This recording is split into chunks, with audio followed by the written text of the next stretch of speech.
provided a very comprehensive report, Mr. Speaker, on what was happening in the oil palm industry in support of his counterpart minister, the Minister for Oil Palm.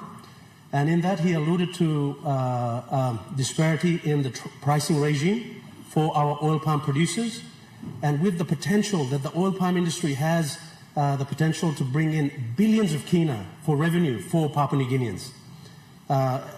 Honourable Speaker, the comprehensive report highlighted a tip of the iceberg where we saw that the East New Britain Oil Palm Limited had underpaid smallholders by 38 million. It could be more. Now, from the comprehensive report, my question to the good oil palm minister, Mr. Speaker, is when will you bring in the appropriate legislation or policy to enact the recommendations provided in this very comprehensive report provided by the good Minister of International Trade and Investment, so that we can give our farmers in the oil palm industry a fair go throughout the country? Thank you, Honourable Speaker. The Honourable Minister for Oil Palm.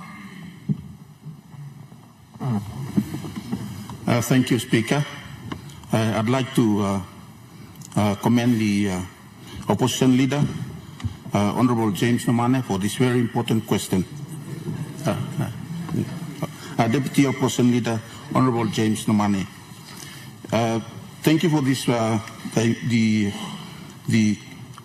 very important question, basically because oil palm is a commodity that is leading in terms of the revenue in this country. And again, I also want to commend Honourable Minister for Trade and Investment for the very important report that he has produced in regard to investigation of the oil palm development in East New Britain. Okay, for the oil palm industry, we know very well the act that has been here for the last 50 years is the Smallholder Act. The Smallholder Act only covers 5 projects in Papua New Guinea: Hoskins Project, Biala Project, Popondeta Project, New Island, and Millen Bay. Okay, because of the Smallholder Extension Service Act, the East New Britain project is not covered under that act. That is why there is no proper price formula that is derived for the projects that are developed under SABL, in which East New Britain is one of the projects that has been developed after the Oil Palm Extension Service Act. So in doing so, as you can see in East New Britain, Mr. Speaker, the development in East New Britain, so as in East and West Sepik and the other developments, are developed after the SABL and also the ILG concepts developed in Papua New Guinea.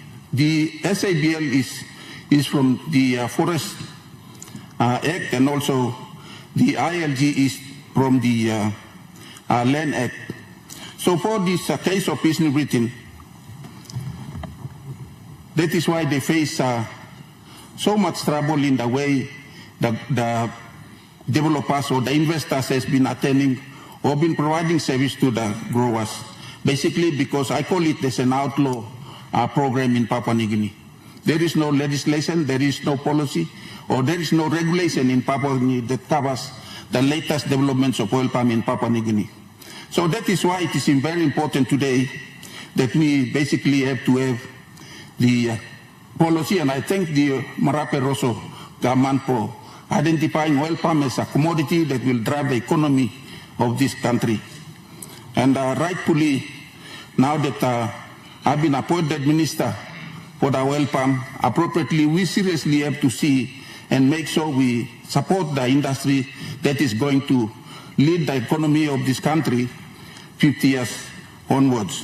So in regard to the legislation and policy, we now have already submitted to the NEC the National Oil Palm Policy for the oil palm in Papua New Guinea for the first time on the 10th of March 2025.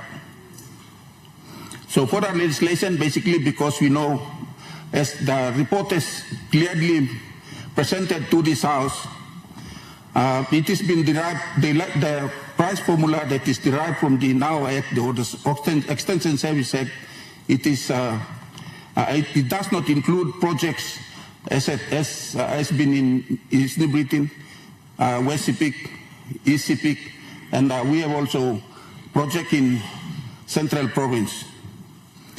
So that is why we already have a draft legislation that's going to drive our future of our country.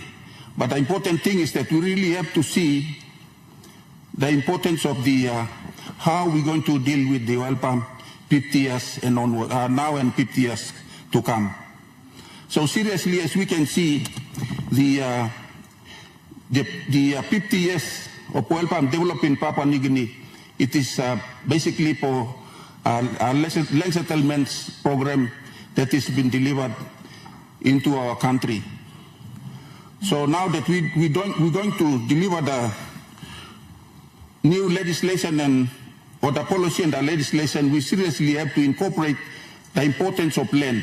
So land must be considered or incorporated in the way we're going to drive the oil palm into the 50 years or into the